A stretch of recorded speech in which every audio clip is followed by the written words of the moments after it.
Madame la secrétaire d'État, vous l'avez évoqué, on avait souligné l'importance. La Ciivise a publié le 31 mars dernier un premier rapport sur son travail et des conclusions intermédiaires aussi effrayantes que salutaires.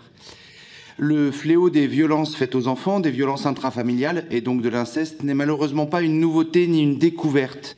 Ce qu'il est en revanche, c'est la prise de conscience de l'ampleur du phénomène et du fait qu'il n'épargne aucune catégorie sociale, aucun milieu, aucune institution.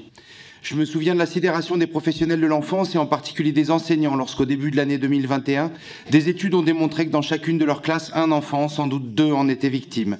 De leur désarroi aussi pour faire face en adulte, en pédagogue, en éducateur, de leur solitude.